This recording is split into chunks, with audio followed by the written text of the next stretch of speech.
जय हिंद दोस्तों, स्वागत है एके इलेक्ट्रिकल क्लासेस में। मैं हूं अजय प्रजापति। मैं लेके आया हूं आपके लिए आज मीटर इंस्ट्रूमेंट कि मीटर अमीटर कैसे काम करता है, वोल्ट मीटर किस तरह से कार्य करता है। दोस्तों, अभी तक आपने हमारा ऐप डाउनलोड नहीं किया है, एके इलेक्ट्रिकल क्लास का ऐप डाउनलोड कर लीजिए और उस ऐप पर आपको मध्य प्रदेश बिजली विभाग की सारी क्लासेस जो अपडेटेड है जो मिल जाएगी। दोस्तों, ये कोर्स बहुत मिनिमम प्राइस में रखा गया है, ठीक है। आप सभी के लिए है वो प्राइस कोर्स। आप सभी बच्चे, जो बच्चे मेरे से रोज रेगुलर पढ़ रहे हैं, वो कोर्स को परचेस कर सकते हैं। यदि कोई भी डाउट है आपको तो आप हमारे दिए गए व्हाट्सएप नंबर पे कॉल कर लीजिएगा, तो आपको जो भी क्वेरी है तो हम उसका सॉल्यूशन भी आपको देंगे। दोस्तों, हम उस कोर्स के अंदर आपको वर्कशॉप कैलकुलेशन में इंजीनियरिंग ड्राइंग और हमको टेक्निकल मध्य प्रदेश लाइन परिचालक के लिए बेस्ट कोर्स है।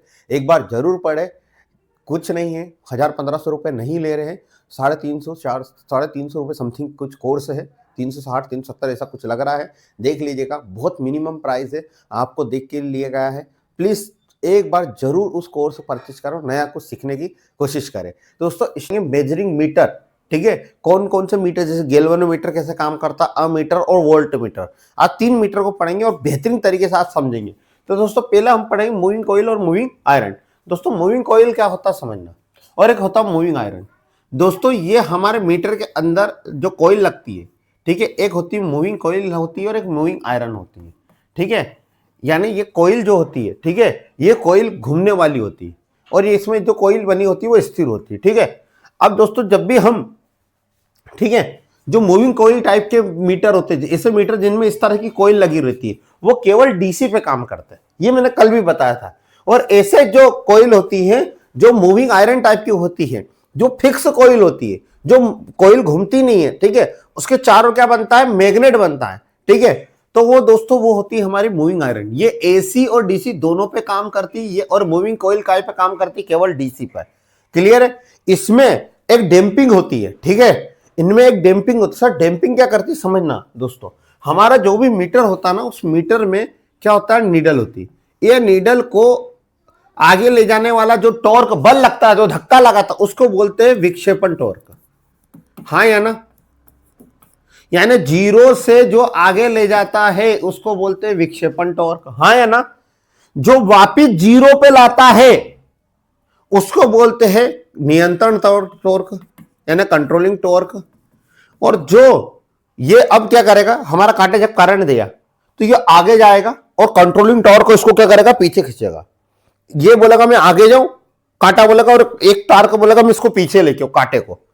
अब इन दोनों के झगड़े के कारण कांटे में क्या हो जाएगा, इस तरह से कंपन हो जाएगा, तो इस तरह से वाइब्रेट होने लगेगा। तो दोस्तों, वाइब्रेट होने के कारण दोस्तों, इसके अंदर एक और टॉर्क होता है जिसको कंट्रोल करता है वाइब्रेट को, उसको बोलते हैं डैंपिंग टॉर्क, अवमंदन टॉर्क। जो हमारा कांटा वाइब्रेट होता है उसको कंट्रोल जो करता है उसको बोलते हैं अवमंदन टॉर्क। क्लियर इतना बात। तो दोस्तों, एग्जाम में आता है कि जो मूविंग कॉइल होती है उसमें जो कांटे को कंपन को कम करता है, तो वो कौन करता है, भंवर धारा हानि, यानी हमारा जो एडी करंट डैंपिंग होती है उसके द्वारा हम इसको कंट्रोल करते हैं, ठीक है। उसके बाद हमारे सर मूविंग आयरन जो एसी डीसी वाले मीटर दोनों में काम के लिए होती है, तो दोस्तों उसमें हम एयर डैंपिंग या एयर का फ्रिक्शन, हवा के घर्षण के कारण हम इसमें जो कंपन होता है उसको रोकते हैं। इतनी बात समझ में आया। उसके बाद स्प्रिंग, इसमें जो कंट्रोलिंग कर रहे हैं, जो इसको वापिस जीरो पे, जो हमारा कांटा ऊपर जा रहा है उसको वापिस नीचे कंट्रोलिंग जीरो पे लाने के लिए किस विधि का यूज करते हैं, तो इसके अंदर स्प्रिंग लगाते हैं। मूविंग कॉइल में क्या लगाते हैं, स्प्रिंग लगाते हैं। स्प्रिंग फास्फोरस ब्रांच की बनी होती है, ठीक है, ये मैंने लास्ट वीडियो में बता चुका हूं। इसमें जो कंट्रोलिंग टॉर्क करते हैं दोस्तों, वो कंट्रोलिंग टॉर्क किसके द्वारा करते हैं, स्प्रिंग और ग्रेविटी, या तो ग्रेविटी के द्वारा करते हैं या स्प्रिंग के द्वारा। क्लियर इतनी बात। अब दोस्तों, क्यों इसको रिपीट पढ़ा रहा हूं, उसका रीजन ये है, इसमें है ना, ये दो चीज नहीं पढ़ा पाया था मैं, कि दोस्तों जो मूविंग कॉइल होती है वो औसत मान नापती। औसत मान समझना, औसत मान सभी को पता होना चाहिए कि दोस्तों, मान लीजिए मैंने बोला अभी कि मुझे आज मैंने 5 दिन तक मैंने 5 रोटी खाई, तो आपने बोला इसका मतलब एक दिन में कितनी रोटी खाई होगी, एक दिन में कितनी चपाती खाई होगी, 1 चपाती। पर दोस्तों, मेरे को मेरे घर वालों ने क्या करा, शुरू दिन तो मुझे एक ही, दूसरे दिन क्या करा, मैंने खाना नहीं खाया, समझना, ठीक है। पिताजी ने मुझे चिल्ला दिया। दूसरे दिन मैंने 2 रोटी खाई, तीसरे दिन मैंने कितनी रोटी खाई, 2, चौथे दिन मैंने कई काम से गया था, 1 ही रोटी खा पाया। 5वें दिन फिर कितनी रोटी खाई मैंने? नहीं खाई नहीं। तो बताइए अब मैंने टोटल कितनी रोटी खाई? तो एक, दूसरे दिन नहीं खाई, 1 2 3 4 5 दिन में मैंने 5 रोटी खाई, ठीक है। पर क्या जरूरी थी कि हाँ मैंने हर दिन एक ही रोटी खाई? किसी दिन 2 भी खाई और एक दिन खाई भी नहीं। तो जब दोस्तों ऐसी मान होता है, जब टोटल नंबर, जब कुल नंबर को, ठीक है, जो कुल नंबर होता है उसको नंबर से डिवाइड कर दे, दिन से डिवाइड कर दे या कुल नंबर से, सभी संख्या का योग जितने दिन है जितने नंबर उससे डिवाइड कर दे, उसको बोलते हैं औसत। तो दोस्तों ये औसत मान दर्शाती है। क्या दर्शाती है? औसत मान। एवरेज बोलते हैं ना, एवरेज स्पीड कितनी है आपकी? हाँ इतनी होगी 60 से 70 के बीच। और ये हमारा जो एमआई टाइप का वो आरएमएस मान बताता है। एसी टाइप का मीटर हमारा कौन सा मान बताता है? आरएमएस, है ना, क्लियर इतनी बात। हमारा अमीटर वोल्ट मीटर भी कौन सा मान बताता है? आरएमएस। दोस्तों जो मूविंग कॉइल होती है उसका जो यंत्र होता है पैमाना, नीडल, वो कितने डिग्री तक फैलता है? तो 270 डिग्री तक फैलता है, समझना। यानी मैं कहना चाह रहा हूं कि जो हमारा मूविंग टाइप का ये मीटर है, ठीक है, मूविंग कॉइल टाइप का, तो इसका जो कांटा वो कितने डिग्री तक फैलता है? वो कांटा 270 डिग्री पर। जब एमआई टाइप का जो एसी और डीसी के मीटर होते हैं वो कितने डिग्री तक, उनका पैमाना 240 डिग्री तक फैलता है। ये कुछ नई चीजें हैं जो एग्जाम में आ सकती है, इसलिए मैं इसको बार बार रिपीट कर रहा हूं। इसका स्केल, ये लास्ट वाला टॉपिक जो उधर गया, औसत मान आरएमएस मान, हटा दीजिएगा। ये स्केल यूनिफॉर्म होती है, यानी एक जैसी चलती है, एक जैसी, प्रॉपर एक जैसी, ठीक है। जैसे जैसे करंट बढ़ाओगे वैसे वैसे ये घूमेगी। दोस्तों ये स्केल नॉन यूनिफॉर्म होती है, यानी टॉर्क बढ़ाने, करंट का वर्ग हो जाता है। करंट 2 गुना करोगे, जब 2 गुना दोगे, जब एक बार स्केल खसकेगी। समझ में आया? ये होता, ये बहुत अच्छी होती है। जो एमसी होती है, एमसी मूविंग कॉइल होती है, वो बहुत अच्छी सुघराई होती है। इसमें जो टॉर्क लगता है, यानी जो नीडल को धक्का देने वाला बल लगता है, जिसको बोलते हैं हम टॉर्क, वो अच्छा लगता है, बल आघूर्ण। इसमें थोड़ा निम्न सुघराई होती है, एक्यूरेसी कम होती है, अच्छा सही से मान नहीं देता, यानी ये टॉर्क निम्न होता है। ये इसके अंतर थे। क्लियर है दोस्तों? तो ये समझ में आया होगा। अब दोस्तों हम पढ़ रहे हैं गैल्वेनोमीटर। अब दोस्तों हम पहले पढ़ेंगे मीटर कौन कौन से होते हैं, और आज हम पढ़ेंगे आज के टॉपिक में गैल्वेनोमीटर, अमीटर और वोल्ट मीटर। तो इन सभी से कौन कौन से क्वेश्चन भी बने वो आपको सभी को समझाऊंगा मैं। तो दोस्तों मापक यंत्र क्या होता है? पहले मापक यंत्र जो हमारा होता है, जब विद्युत मापक यंत्र ऐसे यंत्र होते हैं जो क्या होते हैं, इलेक्ट्रिकल राशि को क्या करते हैं? मापते हैं, ठीक है। विद्युत राशियों को क्या करते हैं? मापन करते हैं। तो दोस्तों इसको बोलते हैं हम मापन यंत्र। अब मापन यंत्र हम पढ़ रहे हैं अभी, केवल 3 पढ़ेंगे आज। गैल्वेनोमीटर क्या होता है दोस्तों? तो गैल्वेनोमीटर पहला है हमारा गैल्वेनोमीटर। किस तरह से दिखता है? तो इस तरह से जो मीटर दिखता है दोस्तों, इसको बोलते हैं गैल्वेनोमीटर। हाँ है ना, इसमें जी सिंबल रहता है। कैसा सिंबल रहता है? जी। इतना समझ में आया? इसको बोलते हैं गैल्वेनोमीटर। दोस्तों ये क्या होता है? तो आज ध्यान से सुनना, सारे बेसिक क्लियर करना गैल्वेनोमीटर का। दोस्तों गैल्वेनोमीटर क्या होता है? ये एक इस प्रकार का मीटर होता है जो धारा मापी यंत्र होता है। सर क्या बोलना चाह रहे हैं? जो विद्युत धारा यानी करंट को मापता है, करंट को मापने वाला मीटर कौन सा होता है? गैल्वेनोमीटर। सर हमने तो अमीटर पढ़ा है। हाँ भाई सही पढ़ा है, अमीटर, कोई गलत नहीं पढ़ा है। तो फिर सर हम एग्जाम में क्या लगाएं? बता रहा हूं, 2 मिनट। जो हमारा गैल्वेनोमीटर होता है दोस्तों, वो बहुत अल्पमान विद्युत धारा को नापता है। जो इलेक्ट्रिकल करंट होता है ना, करंट, उसको बहुत कम मात्रा में नापता है, बहुत कम। तो एग्जाम में आए, बहुत कम मात्रा में, अल्प यानी बहुत कम मात्रा में जो करंट को नापने वाला मीटर होता है, वो उस मीटर को क्या कहते हैं? गैल्वेनोमीटर। तो सर केवल इसलिए यूज करते? नहीं भाई, और बहुत सारे काम होते हैं। तो एग्जाम में आ सकता है आपको कि कितना करंट नापता है। तो दोस्तों 10 की घात -6, 10 की घात -6 करंट को जो नापता है वो होता है हमारा गैल्वेनोमीटर। यानी हम कह सकते हैं इसको जब नीचे ले जाएंगे, कोई घात माइनस की होती है, उसको नीचे ले प्लस की, तो 10 की घात 6, यानी 1 लाख से किसी को भाग देंगे, ठीक है, एक को, तो 0.00001, ठीक है, इतना करंट को नापता है। यानी 0.0001 इतने तक करंट को नाप सकता, उससे नीचे को नाप सकता, उससे ज्यादा को नापेगा नहीं। क्लियर है इतनी बात? तो दोस्तों पहला बात, तो गैल्वेनोमीटर क्या करता है सर? तो गैल्वेनोमीटर करंट को नापता है, बहुत अल्पमान 10 की घात -6 तक के करंट को नाप सकता है। सर ये यही करता नहीं, दूसरा काम, ये करंट की दिशा बताता है। ये करंट की डायरेक्शन, दिशा को निर्धारित करने वाला मीटर होता है, इसलिए भी इसका यूज करते हैं। क्लियर है? अमीटर करंट की दिशा नहीं बताता। कौन बताता है? हमारा करंट की दिशा गैल्वेनोमीटर। कोई कंफ्यूजन? तो गैल्वेनोमीटर का काम क्या होता है? जो अल्प मान का, बहुत कम मान का करंट नापता है, ठीक है, मान का करंट नापता। दूसरा क्या करता है? तो दूसरा ये करता है हमारा दोस्तों, दूसरा इसका काम होता है, ये दिशा बताता, करंट की दिशा बताने वाला यंत्र कौन होता है? तो आपको बोलना है गैल्वेनोमीटर। क्लियर इतनी बात? कोई कंफ्यूजन? अब कैसे बताता, सारी चीज बताऊंगा, ठीक है। उसके बाद ये परिणाम, परिणाम यानी कितना करंट नापा ये भी बता सकता है, हाँ या ना। तो तीन चीजें बताता है। अल्प मान का जो हमारा करंट को माप सकता है, कम से कम मान के करंट को माप सकता है। दूसरा करंट की दिशा बताता है।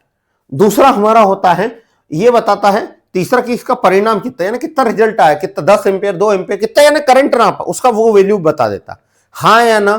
ठीक है, कोई कंफ्यूजन होना नहीं चाहिए। तो ये होता है हमारा गैल्वेनोमीटर।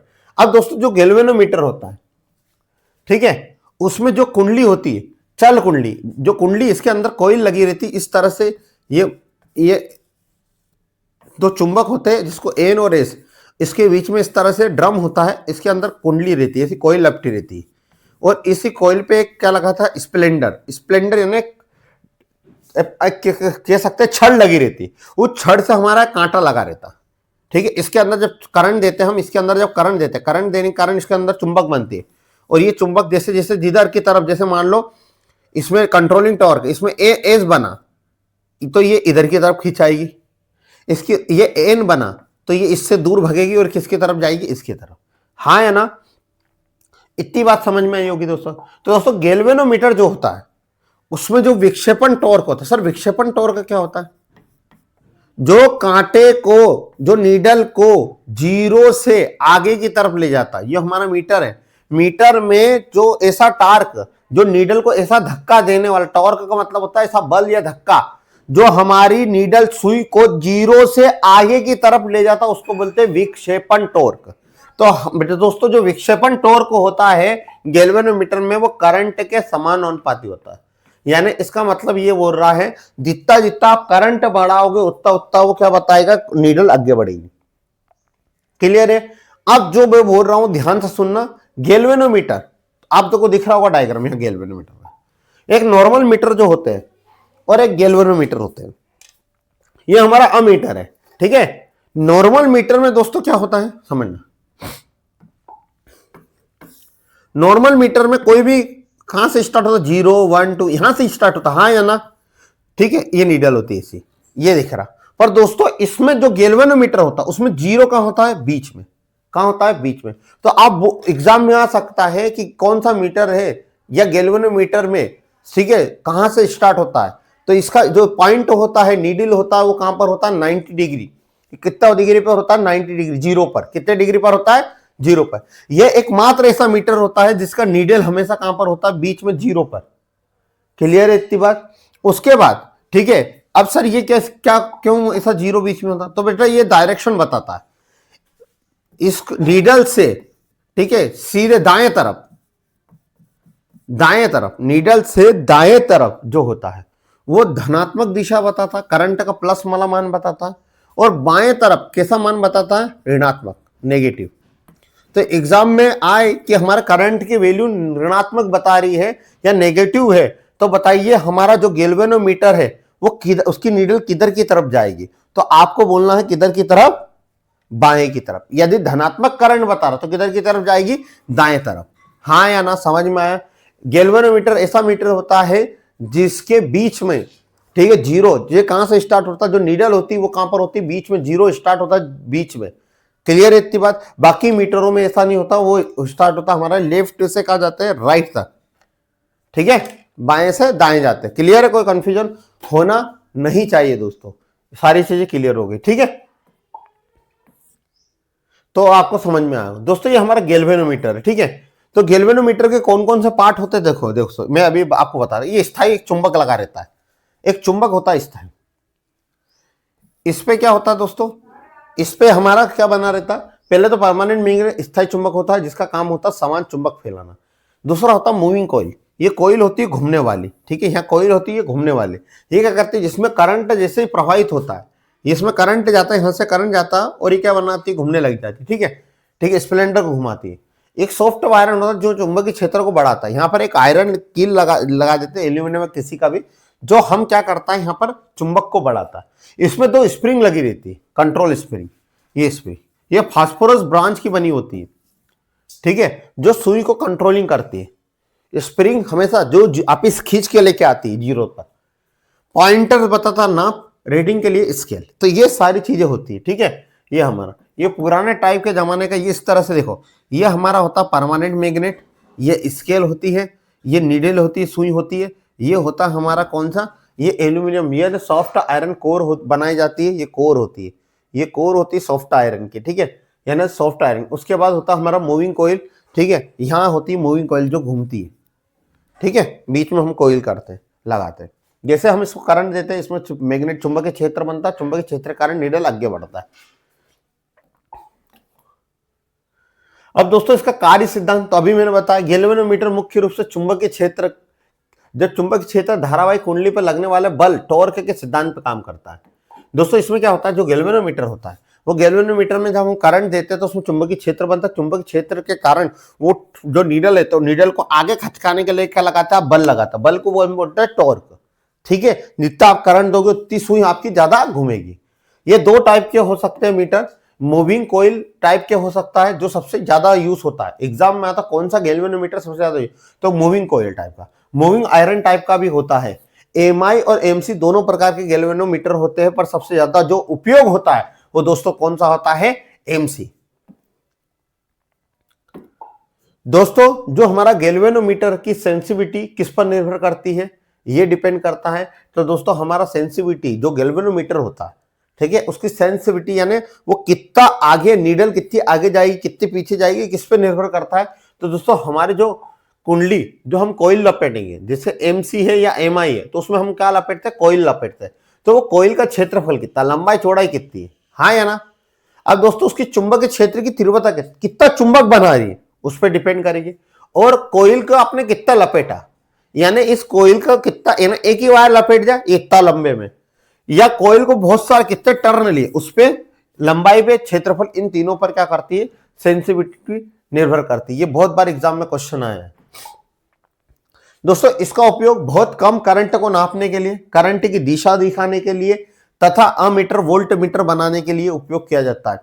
गैल्वेनोमीटर को का उपयोग हम अमीटर यानी करंट नापने वाला मीटर और वोल्टेज नापने वाला मीटर बनाने के लिए भी उपयोग करते हैं, बहुत बार एग्जाम में आया।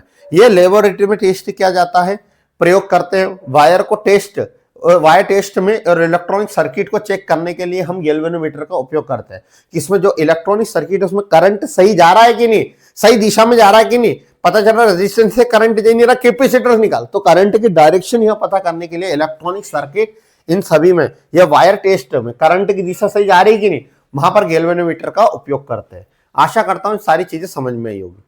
दोस्तों गैल्वेनोमीटर जो होता उसको अमीटर या वोल्ट मीटर बनाने के लिए कैसा करना पड़ा, ध्यान से सुनना। यदि आपके पास गैल्वेनोमीटर है और मैंने बोल दिया भैया मेरे को अमीटर, तो बोले सर अमीटर करंट नापता है, कैसे बनाओगे, समझना। तो दोस्तों गैल्वेनोमीटर का सिंबल होता है जी, नहीं बताया तो ध्यान रख लेना, जी से इसको डिनोट करते हैं, ठीक है। जब हम गैल्वेनोमीटर को यदि अमीटर बनाना है, तो अमीटर बनाने के लिए गैल्वेनोमीटर के साथ कम मान का संट प्रतिरोध जोड़ते हैं। संट प्रतिरोध जोड़ते हैं, संट यानी होता है हमारा कौन सा, संट रेजिस्टेंस जोड़ते हैं। संट यानी समांतर में एक रेजिस्टेंस, जो भी गैल्वेनोमीटर होता है उसके समांतर में, ये सीधा गया और इसके ही सामने, समांतर का मतलब सामने, एक रेजिस्टेंस जोड़ देते, प्रतिरोध लगा देते, उस प्रतिरोध को बोलते हैं संट प्रतिरोध।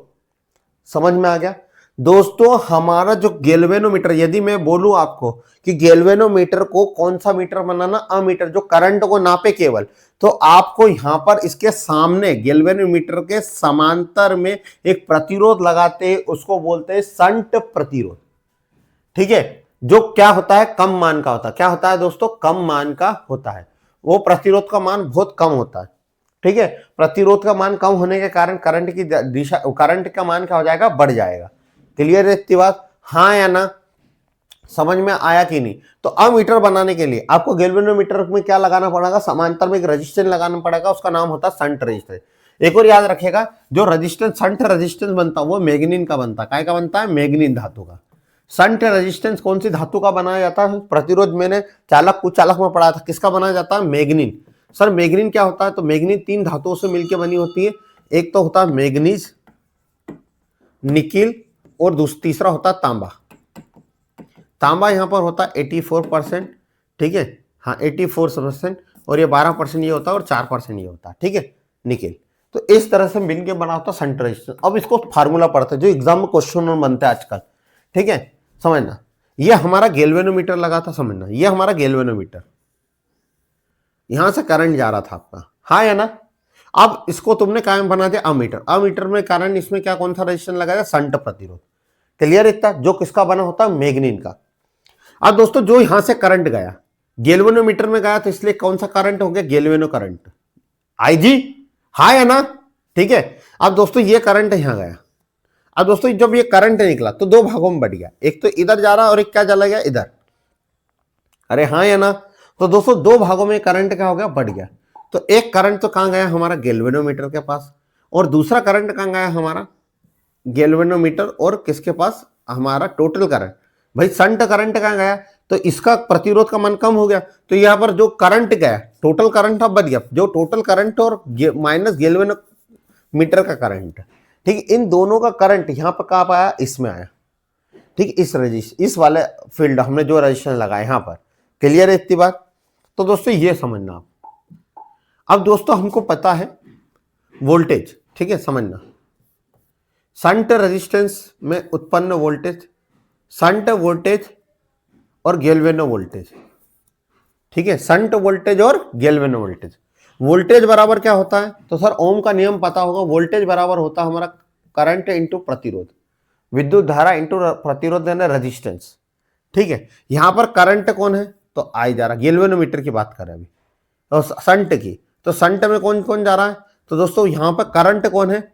यहां पर जो इधर भी गया करंट, हाँ या ना, यानी इस डायरेक्शन से यू करंट आ रहा, ये ऐसा भी जाएगा ना गैल्वेनोमीटर से होते हुए, ऐसा, और एक करंट कैसा आ रहा? ऐसा। तो दोस्तों इसी कारण समझना, समझना, ये करंट एक तो ऐसा जा रहा है, एक ऐसा भी आ रहा और एक ऐसा घूम के वापिस जा रहा, दोनों की दिशा कैसा है? विपरीत। इसी कारण टोटल करंट माइनस गैल्वेनोमीटर का करंट। इतनी बात समझ में आई होगी, इसलिए आई माइनस आई जी लिखा है, ठीक है। अब दोस्तों यहां पर हम क्या होता है? वोल्टेज, ठीक है, सीरीज में करंट तो क्या होता है? समान होता है। अब वोल्टेज निकालते हैं, तो हमारा गैल्वेनोमीटर का वोल्टेज और हमारा संट का वोल्टेज, संट प्रतिरोध का वोल्टेज कितना हुआ? संट प्रतिरोध लगाने के कारण इस सर्किट में वोल्टेज कितना आएगा, और हमारा गैल्वेनोमीटर का में वोल्टेज कितना आएगा। अब दोस्तों आपको पता होगा वोल्टेज बराबर होता है ओम के नियम से आई इंटू आर, हाँ है ना।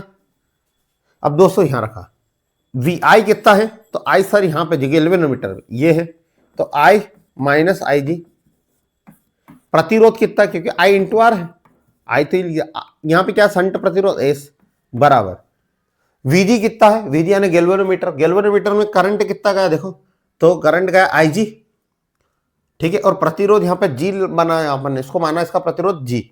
अब जी मान लो, आर मान लो, आपके ऊपर है, जी आर मान लो, ये जी नहीं मान रहे तो जी, ठीक है। अब निकालना क्या आपको? संट प्रतिरोध, कि संट प्रतिरोध कितना है, कितने ओम का है। तो दोस्तों ये संट प्रतिरोध ऐसे ही रखा, ये उठ के कहां आ गया? नीचे, आई माइनस आई जी इंटू जी। तो एग्जाम में आए कि संट प्रतिरोध कैसा निकालते गैल्वेनोमीटर में, ठीक है। तो आपको करना है हमारा गैल्वेनोमीटर में आया हुआ करंट इंटू गैल्वेनोमीटर का प्रतिरोध रजिस्टर, संट में आया हुआ करंट, ठीक है, ये होता है। क्लियर है? तो यहां एस क्या है? संट मीटर का प्रतिरोध, और ये होता है हमारा जी क्या है? गैल्वेनोमीटर का प्रतिरोध। आर भी लिख सकते हैं, ये सूत्र है, आपको ध्यान रखना है किस तरह से आया, ठीक है, कोई कंफ्यूजन होना नहीं चाहिए। यदि एग्जाम में क्वेश्चन आए तो आपको करना है, ठीक है, कोई कंफ्यूजन होना नहीं चाहिए। जैसे मान लीजिए मैंने बोला कि 5 एम्पियर का करंट जा रहा था, ठीक है, 5 एम्पियर का करंट जा रहा था यहां से हमारा मीटर में, ठीक है, यहाँ, ठीक है, कोई कंफ्यूजन, सीरीज में करंट इधर भी सेम जाएगा, कोई कंफ्यूजन होना चाहिए। अब ठीक है, तो यहां करंट गया, करंट अब 2 भागों में बढ़ गया, ठीक है, मान लो कितने भागों में बढ़ गया? अब यहाँ पैरेलल 2 भागों में बढ़ गया, तो यहाँ पे तो 3 एम्पियर जा रहा है गैल्वेनोमीटर तक, और यहाँ कितना आ रहा है हमारा 2 एम्पियर तक करंट आ रहा है। और शंट का प्रतिरोध हमारा कितना है ज्ञात करना है, और यहाँ पर हमने जो मीटर में प्रतिरोध नापा वो कितना आ रहा है हमारे पास, रेजिस्टेंस है गैल्वेनोमीटर का 2 ओम।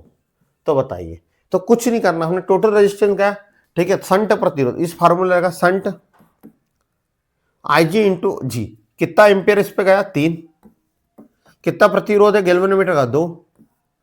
अब यहां कितना करंट गया था 3, गैल्वेनोमीटर पे कितना गया था करंट 3, और हमने इसके पास कितना आ रहा था 2 माइनस, तो 3 माइनस 2 कितना हो गया 1, 2 3 दूना 6। तो शंट का कितना रेजिस्टेंस, कितना ओम का प्रतिरोध लगा है 6 ओम का। ये ऐसे निकालना दोस्तों। दोस्तों अब हम पढ़ रहे हैं गैल्वेनोमीटर को वोल्टमीटर बनाने हेतु कैसे करेंगे। दोस्तों यदि आपको गैल्वेनोमीटर को वोल्टमीटर बनाना है तो दोस्तों हम क्या करते हैं, गैल्वेनोमीटर के सीरीज में क्या लगाते थे, उच्च मान का प्रतिरोध। जो हमारा गैल्वेनोमीटर होता है उसके सीरीज में, देखो यहाँ सीरीज में गैल्वेनोमीटर, उसके सीरीज में उच्च मान का प्रतिरोध लगा दो, ज्यादा मान का प्रतिरोध लगा दो, प्रतिरोध करंट को रोकने का काम करता, तो ये किसकी तरह काम करेगा, वोल्टमीटर की तरह। ये तो बना लिया सर। अब दोस्तों क्या सभी को पता होना चाहिए दोस्तों, सीरीज में करंट हमेशा समान होता है, यानी इसमें जो करंट यहां जा रहा है वो इसमें भी वो करंट आएगा, इसमें भी वही आएगा, और इसमें भी। दोस्तों यहाँ पे जाने वाला करंट मीटर में हम मान ले इसमें IG करंट जा रहा है गैल्वेनोमीटर में, तो इसमें भी क्या जाएगा IG। अब ओम का नियम क्या होता है, और दोस्तों यदि हम इसको वोल्टेज देते हैं, मान लो इसको हम वोल्टेज देते हैं, तो वोल्टेज क्या हो जाता, सब में क्या हो जाता दोस्तों, बढ़ जाता। क्या हो जाता, बढ़ जाता। जैसे मान लो यहाँ पे 20 वोल्ट है, तो हर उपकरण में वोल्टेज क्या हो जाता, बढ़ जाता, और करंट सीरीज में क्या होता है, सेम होता है। तो दोस्तों हम निकालते हैं अब इसको, इतनी बात समझ में आई। तो दोस्तों यहाँ पे जो करंट गया मान लो IG, इसके ऊपर भी करंट गया क्या है यहाँ पे IG, क्योंकि समान करंट होता है, ठीक है। अब हमको ओम का नियम पता है, तो टोटल वोल्टेज क्या हो जाएगा, V बराबर, दोनों वोल्टेज बढ़ गया, सीरीज करंट तो समान है, निकालेंगे क्या, वोल्टेज। दोस्तों हमारे मीटर में गया वोल्टेज और हमारा गैल्वेनोमीटर में, यानी रेजिस्टेंस के कारण मीटर में अमीटर बना है, तो अमीटर में कितना वोल्टेज मिलेगा, कितना वोल्टेज है, और इसमें गैल्वेनोमीटर में कितना गया, क्योंकि हमने कौन सा मीटर बना दिया, अमीटर। अब दोस्तों हमारा वीटर V बराबर क्या होता है, ओम के नियम से I इंटू R, प्रतिरोध इंटू करंट। IG दोस्तों V बराबर I इंटू, इसमें गया करंट IG, इसका प्रतिरोध R, इसमें गैल्वेनोमीटर में गया करंट, और रेजिस्टेंस है कैपिटल G, और ठीक है यहां भी। अब दोस्तों हमको निकालना क्या, कितने ओम का प्रतिरोध लगा है, इसको उठा के इधर लाया, मान लो इसको उठा के इधर लिया, तो काय का होगा, माइनस का।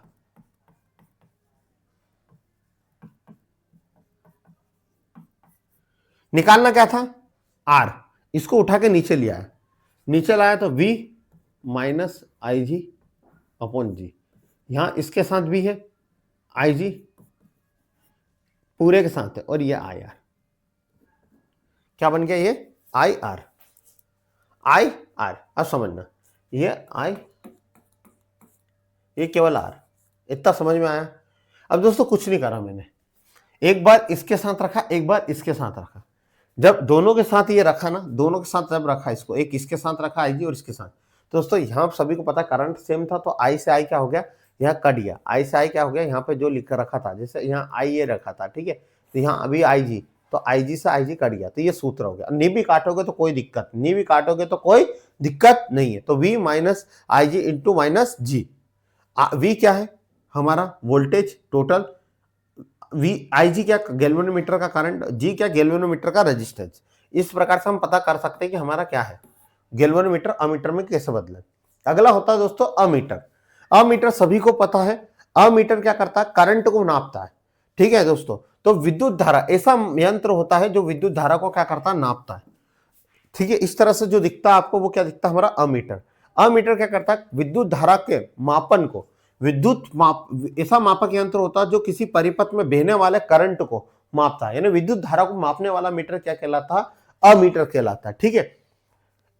ये किस सिद्धांत पे काम करता है, तो दोस्तों जैसे गैल्वेनोमीटर जिस प्रिंसिपल पे काम कर रहा था, ठीक है, चुंबकीय बल आघूर्ण, ठीक है, चुंबकीय बल आघूर्ण, वैसे ही ये क्या काम करता है, गैल्वेनोमीटर जिससे काम करता है वैसे अमीटर करता है।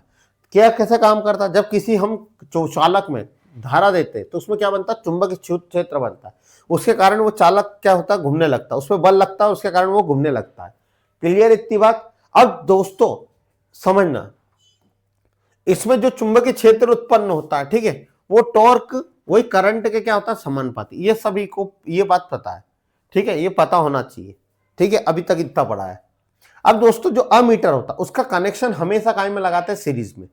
श्रृंखला में उसका कनेक्शन करते हैं, समांतर में नहीं, ठीक है, क्लियर है। तो अमीटर को हमेशा सीरीज में, क्योंकि सीरीज में हर उपकरण में करंट हमेशा क्या होता है, समान। समझना सीरीज में कैसा लगा है, ये हमारी बैटरी लगी है, ये मान लो ये बल्ब लगा है, ठीक है, और ये सप्लाई जा रही है, ये प्लस है और ये माइनस है। अब मेरे को इसका कनेक्शन करना है, यह हमारा अमीटर है, ठीक है, ये मान लो ये कनेक्शन दिया, यहां से उठा के कहां दे दिया, इस बल्ब में, और इस तरह से इसको कहां दे दिया, ये। तो ये हमारा हो जाएगा अमीटर का सीरीज कनेक्शन। इस तरह से कनेक्शन को सीरीज कनेक्शन कहते हैं। क्या बोलते हैं, सीरीज कनेक्शन कहते हैं। सीरीज कनेक्शन में हर उपकरण में करंट समान होता है, जाता है, इसी कारण इसको काय में लगाते हैं, अमीटर को सीरीज में लगाते हैं, ठीक है। अब दोस्तों अमीटर, ठीक है, ये भी दो प्रकार के होते हैं, ठीक है, ये भी एसी डीसी दोनों पे होते हैं। दोस्तों याद रखना, जो हमारा अमीटर होता है वो आरएमएस करंट नापता है। कौन सा नापता है, आरएमएस, ठीक है। किस तरह से होता है हमारा अमीटर, तो मैं आपको बता देता हूं। इस तरह से हमारा अमीटर होता है, आपको देखा होगा आपने, ठीक है, इस तरह से अमीटर जो करंट को नापता है। और दोस्तों इसको अंदर से आप खोलोगे ना, तो किस तरह से क्या क्या चीज दिखेगी, ध्यान से समझना, ठीक है, क्या क्या चीज आपको दिखेगी। तो सबसे पहला होता है यहाँ पर समझना, ये होता है हमारी मूविंग कॉइल। एक होती है इसके अंदर मूविंग कॉइल होती है जो घूमती है, यहाँ पर परमानेंट चुंबक होता है, ये मैग्नेट बना रहता है, ये सबसे पुराना जो पहले सबसे पहले बनाया था। एक होती है स्प्रिंग, ये स्प्रिंग होती है, जो स्प्रिंग क्या करती है, कंट्रोलिंग करती है कि वापस जीरो तक लाने के लिए, ठीक है। पॉइंटर होता है, ये पॉइंटर जो आगे ले जाता है। स्केल बना रहता है जो नापता है, इसमें सॉफ्ट आयरन बनाता है, ये सॉफ्ट आयरन बना रहता है ये वाला, ठीक है, जो चुंबक को बताता, किसको बताता, चुंबक बनने में और मदद करता है। इसके अंदर एक प्रतिरोध लगा रहता है जिसको बोलते हैं हम संट प्रतिरोध। संट प्रतिरोध समांतर में लगा रहता है, बहुत कम मान का, क्लियर है। इसका सिंबल इस तरह से होता है। अब दोस्तों हम आगे पढ़ते हैं, देखते हैं क्या होता है।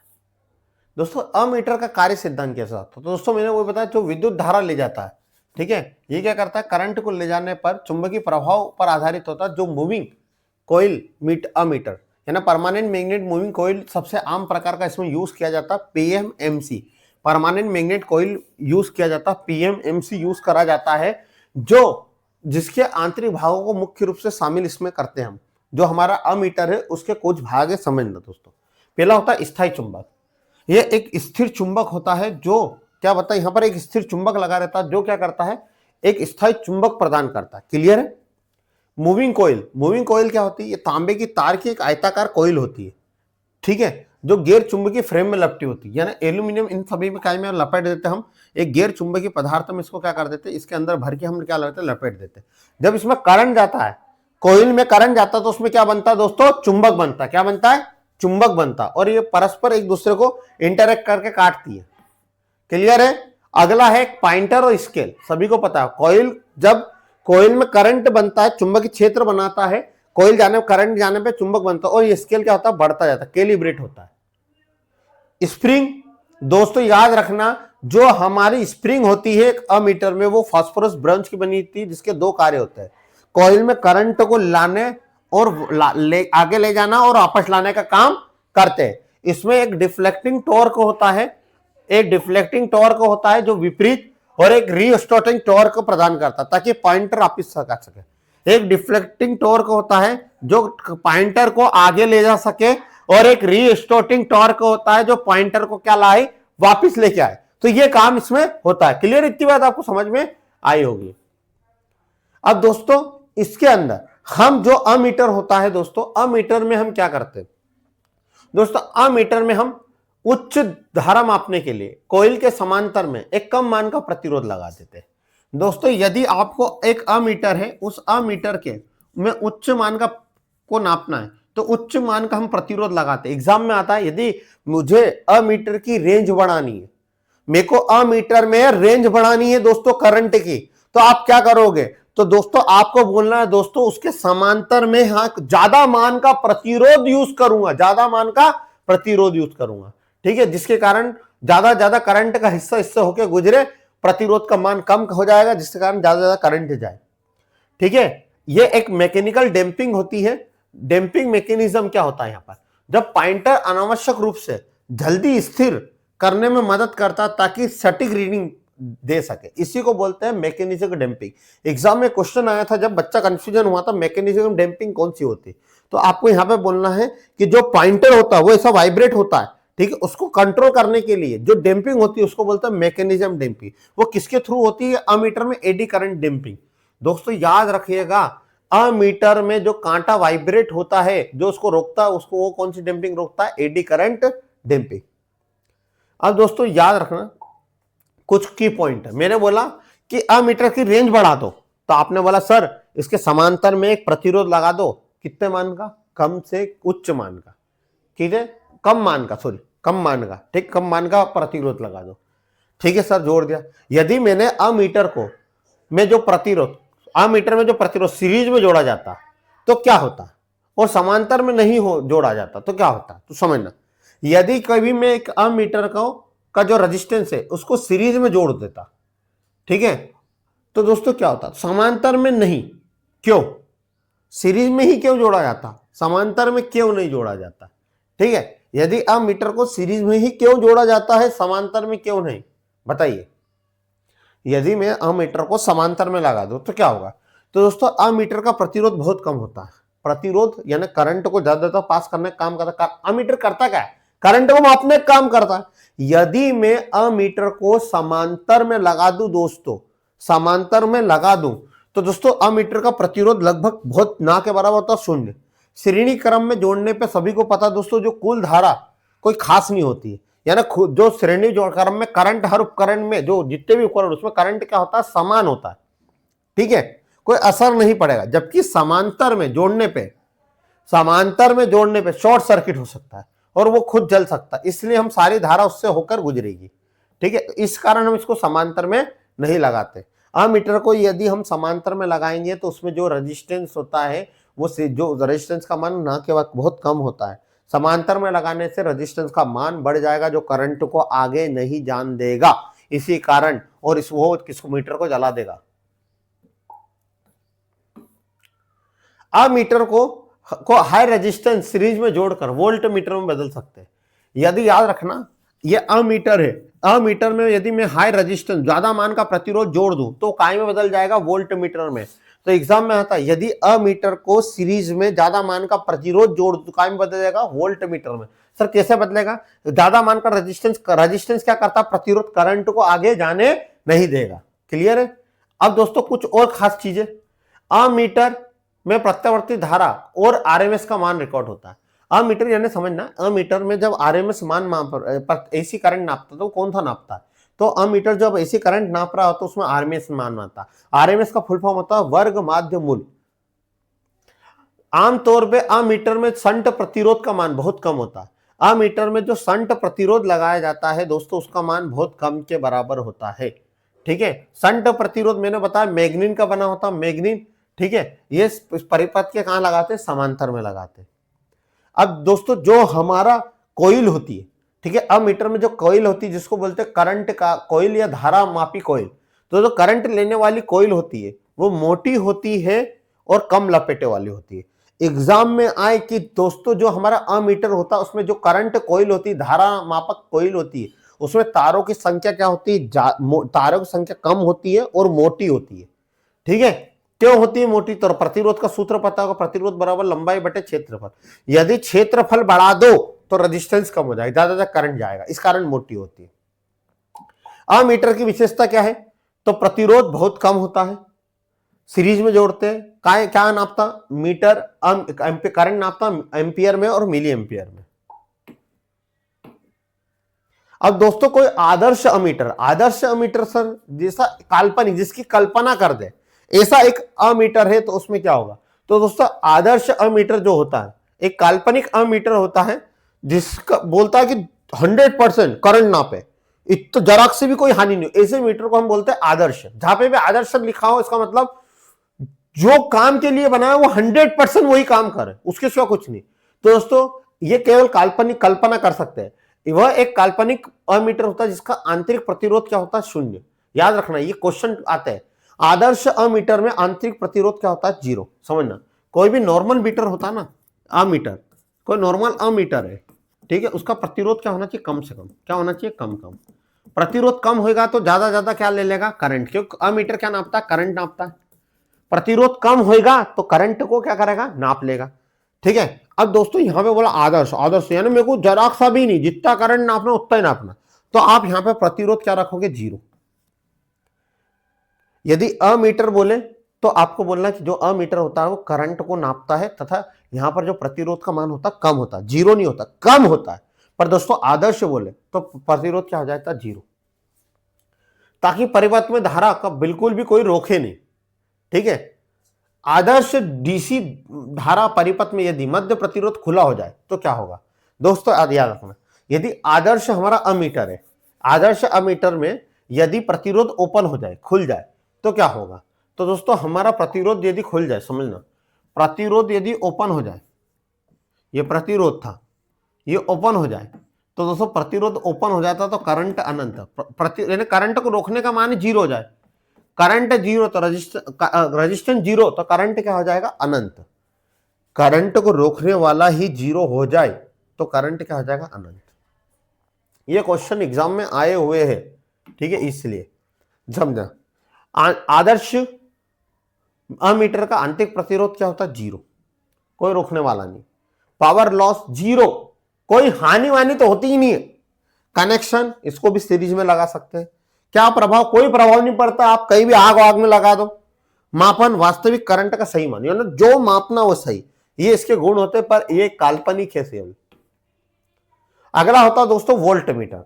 सर वोल्ट मीटर क्या होता है? जो वोल्टेज को मापता है उसको हम वोल्ट मीटर कहते हैं। कैसे नापता है वोल्टेज को? दोस्तों ये हमारा वोल्ट मीटर का सिंबल है, समझना। वोल्ट मीटर क्या होता है दोस्तों? ये एक विद्युत मापक यंत्र होता है, ठीक है, जो किसी सर्किट में, किसी परिपथ में दो बिंदुओं के बीच विभवांतर, विभव में अंतर, दो बिंदुओं के बीच विभव में कितना अंतर आ रहा, वोल्टेज में कितना अंतर आ रहा, उसको नापने के लिए हम जो मीटर यूज करते हैं उसको बोलते हैं वोल्ट मीटर। ठीक है, इसे जिस वैज्ञानिक ने दिया था उसका नाम था वोल्टा। और दोस्तों ठीक है, किसने बना कर रहा था खोज? वोल्टा ने। ठीक है, इसकी एक ऐसा यूनिट क्या होती है? वोल्ट होती है, 20 दर्शाते हैं। दोस्तों जैसे हमारा अमीटर गैल्वेनोमीटर के सिद्धांत पर काम करता है, वैसे ही हमारा वोल्ट मीटर भी गैल्वेनोमीटर के सिद्धांत पर काम करता है। क्लियर है? कोई कंफ्यूजन होना नहीं चाहिए। ठीक है, अगला होता है वोल्ट मीटर हमेशा कहां लगाते हैं? समांतर में, समांतर कनेक्शन में लगा। समांतर समझना, ये बल्ब लगा है, हाँ है ना, इस बल्ब के समांतर में लगाते, सीरीज में नहीं, यहां नहीं लगाएंगे, यहां पे समांतर में, सामने जोड़ दे, यानी समांतर का मतलब सामने जोड़ दे, उसको बोलते हैं समांतर कनेक्शन। तो दोस्तों इसको हमेशा समांतर में लगाया जाता है, ये वोल्टेज को नापता है। ठीक है, ये जिस बिंदु पे, उसी बिंदु पे लगाते हैं जहां पर उसका वोल्टेज नापना। जैसे देखो ये बल्ब का नापना तो हम वहां लगा दिया। उसके बाद वोल्ट मीटर की श्रेणी में बहुत उच्च मान का प्रतिरोध होता है। जो वोल्ट मीटर होता है ना, उसके क्या होता है? वोल्ट मीटर के सीरीज श्रेणी में उच्च मान का क्या होता है? प्रतिरोध होता है। ठीक है, जिसके कारण ये मुख्य परिपथ में धारा को जाने नहीं देता।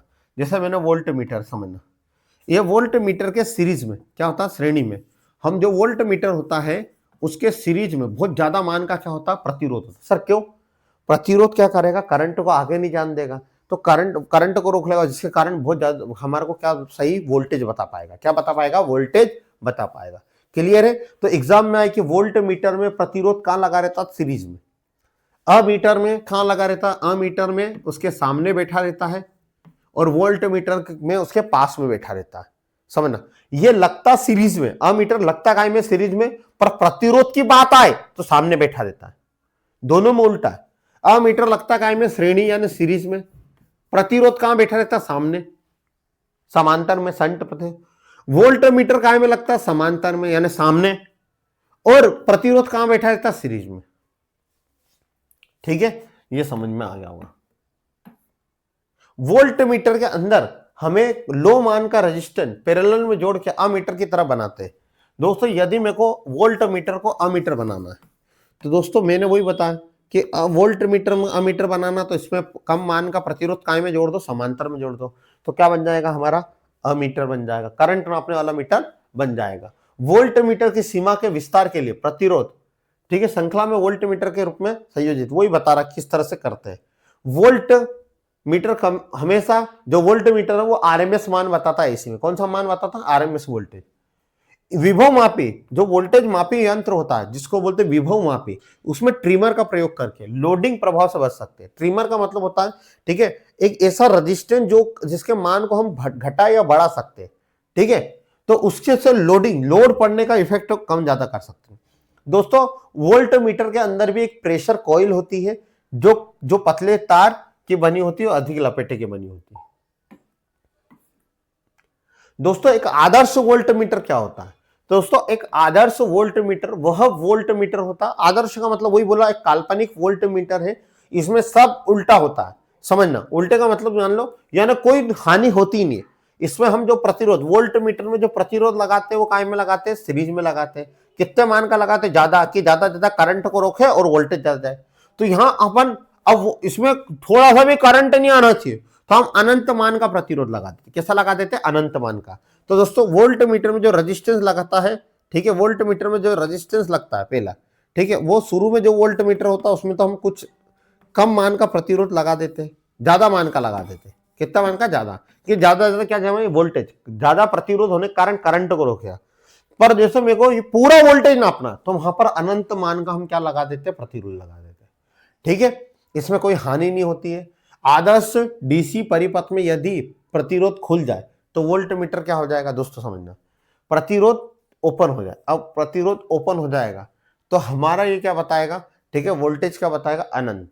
क्या बताएगा? अनंत नहीं, जीरो बताना चाहिए। क्या बताना चाहिए? जीरो। जीरो प्रतिरोध खुल जाएगा तो ये क्या बताएगा? जीरो। दोस्तों क्योंकि ज्यादा ज्यादा करंट यहां पर जाएगा और वोल्टेज क्या हो जाएगा? जीरो।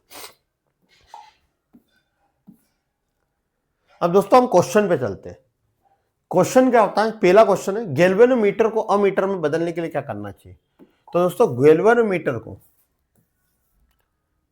गैल्वेनोमीटर ये हमारा जी गैल्वेनोमीटर क्या करता है? एक कम मान की करंट को नापता, 10 की घात -6 मान के करंट को नापता है।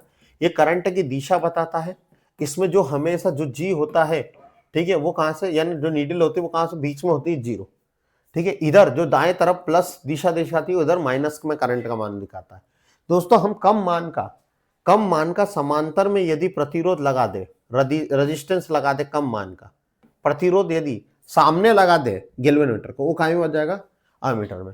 तो उच्च मान का प्रतिरोध नहीं, कम मान का प्रतिरोध श्रेणी में नहीं, समांतर। हाँ, कम मान का प्रतिरोध समांतर में लगा दे तो कहां में बन जाएगा? श्रेणी मीटर में। दोस्तों अगला क्वेश्चन है, निम्नलिखित में से कौन सा कथन सत्य है? कथन सत्य की बात कर रहा है। तो एक आंतरिक प्रतिरोध आदर्श धारा के साथ आदर्श वोल्टेज स्रोत का मान 0 होता है। पहले तो मैं बता दूं, एक अमीटर जो होता है, ठीक है, अमीटर क्या करता है? करंट को नापता है, हाँ या ना? और वोल्ट मीटर किसको नापता है? हमारा वोल्टेज को, सर, ठीक है, ये बात क्लियर है। दोस्तों मेरे को यदि करंट नापना है, मुझे करंट नापना, और करंट में जो प्रतिरोध लगा रहता है वो कहां लगा देता है? समांतर में। प्रतिरोध जो लगता है वो समांतर में, वो भी कैसा मान का लगता है दोस्तों? कम मान का। प्रतिरोध कैसा मान था? कम मान का, ठीक है। यदि में प्रतिरोध हमेशा कम मान का होता है अमीटर में। यदि आदर्श अमीटर की बात करूं दोस्तों, तो आदर्श अमीटर में प्रतिरोध हमारा क्या हो जाता है? जीरो। कम और कितना? जीरो, यानी मैंने बोला कोई रोकने वाला ही नहीं है, तो इससे कम क्या जाएगा? जीरो। यदि मैं वोल्ट मीटर की बात करता हूं, तो वोल्ट मीटर के हमारे सीरीज में क्या लगा रहता है? प्रतिरोध। सीरीज में लगा रहता प्रतिरोध। ये प्रतिरोध क्या होता है? ज्यादा मान का होता है। ज्यादा मान का इसलिए कि करंट नहीं जाए आगे और वोल्टेज अच्छे से नाप पाए। अब मेरे को अच्छा वोल्टेज, आदर्श की बात कर रहा, काल्पनिक वोल्ट मीटर बताना जहां पे इतना सा भी एरर नहीं हो। मैंने बोला पूरा के पूरा वोल्टेज नापना, कोई एरर नहीं हो, तो इसका मतलब ज्यादा से ज्यादा क्या जाओगे? बोले सर गिन ही नहीं सकते, उसको बोलते हैं अनंत। क्या बोल सकते हैं? अनंत। तो दोस्तों वोल्ट मीटर, आदर्श वोल्ट मीटर क्या नापता है? अनंत प्रतिरोध होना चाहिए। अब देखते हैं, यही आंसर होना चाहिए। आंतरिक प्रतिरोध आदर्श धारा के साथ साथ आदर्श वोल्ट स्रोत के लिए 0 होना चाहिए।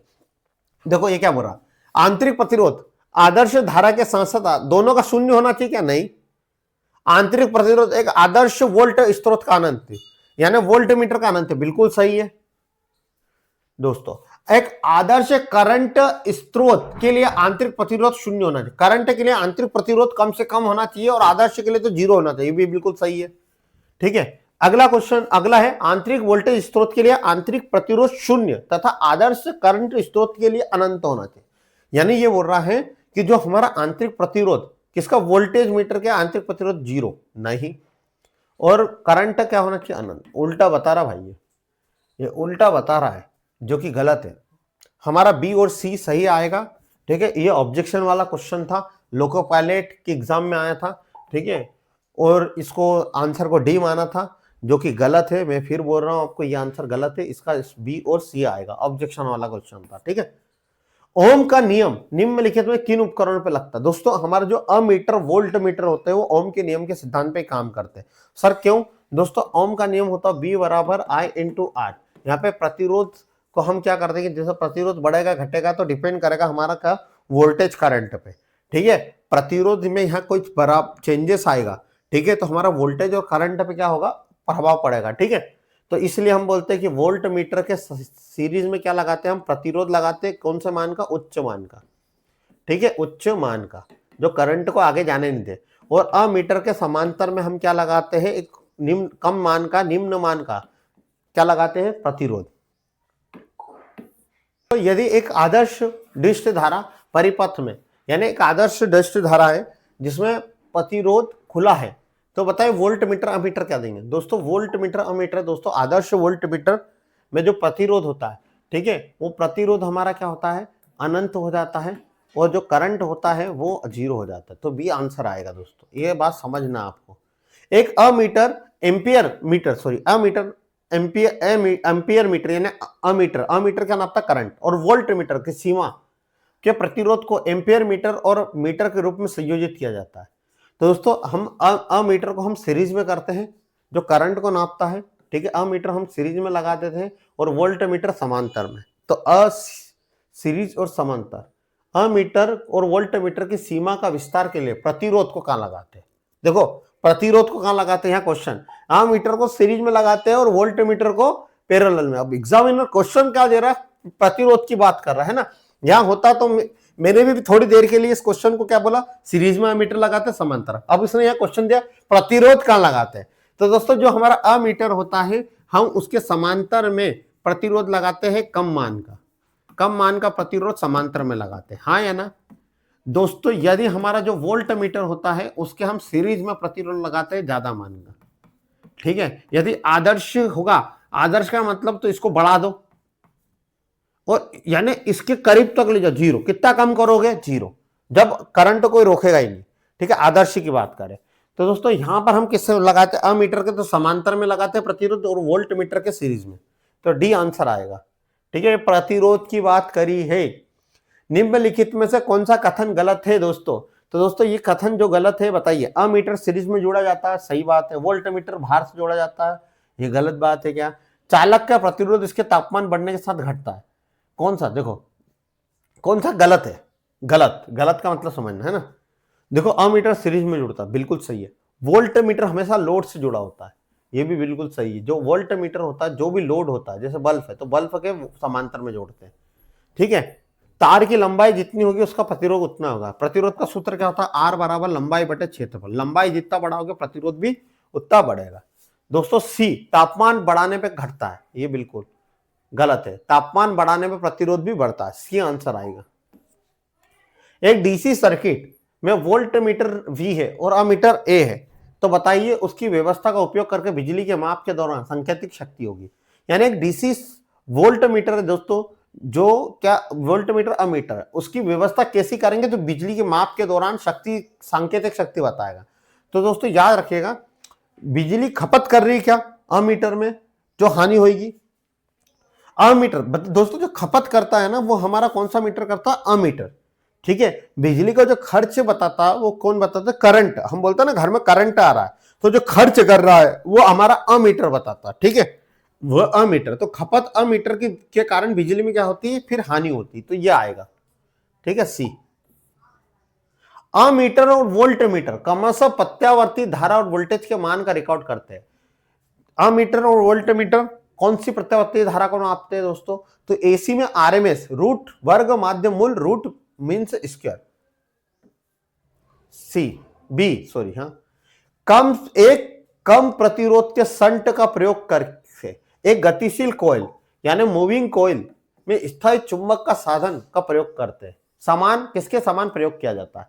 ये DMRC electrician Delhi metro railway corporation में हुआ था दोस्तों। एक कम प्रतिरोध को संट में अमीटर होता है, अमीटर के समांतर में हम कम प्रतिरोध लगाते हैं, ठीक है, कि ज्यादा करंट नाप ले, तो अमीटर, ठीक है। अमीटर जो होता है उसकी जो खोज की थी वो आंध्र मेरी एम्पियर ने करी थी, ठीक है, यानी करी थी, ठीक है, ओके। अमीटर क्या है? अगला क्वेश्चन, अमीटर क्या है? अमीटर हमेशा काय में लगता है? सीरीज में लगता है। इसके समांतर में एक प्रतिरोध होता है जो कम मान का होता है। यदि आदर्श प्रतिरोध बनाएंगे तो दोस्तों हमको उच्च मान का क्या लगाना पड़ेगा? वो जो सबसे निम्न मान अनंत यानी 0 मान का प्रतिरोध लगाते हैं। क्लियर है? तो प्रतिरोध के श्रेणी में लगाया जाए तो मापी जाने धारा प्रवाहित होगी, ठीक है। यानी अमीटर का श्रेणी में लगाया जाता है, मापी जाने वाली धारा इससे प्रवाहित होती है, ठीक है। परिपथ में लगाया जाता है अमीटर, परिपथ में लगाया जाता है मापी जाने धारा का कोई एक अंश नहीं। समांतर में लगाते, ये तो गलत हो गया, समांतर वाले तो गलत हो गए, सीरीज वाला ए आएगा। अमीटर के लिए मार्ग प्रदान करता है। अमीटर कैसा प्रदान करता है? अधिकतम धारा, न्यूनतम करंट, न्यूनतम वोल्टेज। दोस्तों अमीटर का मतलब ही होता है दोस्तों अधिक से अधिक धारा नाप ले, अधिक से अधिक धारा नाप ले, इसलिए इसके अमीटर को हम सीरीज में लगाते हैं और इसके समांतर में एक प्रतिरोध होता है जिसका मान क्या होता है? कम से कम। यदि आदर्श अमीटर बोले तो उसका प्रतिरोध का मान क्या हो जाएगा दोस्तों? 0। यदि अमीटर को वोल्ट मीटर में बदलना है तो उसके सीरीज में हम क्या मानते हैं? उच्च मान का प्रतिरोध लगा देते हैं, ठीक है। क्लियर है दोस्तों? अगला क्वेश्चन है, विद्युत धारा के मापन के लिए प्रयुक्त अमीटर कहलाता है। दोस्तों विद्युत धारा का हम जो मापन करते हैं उसको अमीटर से करते हैं।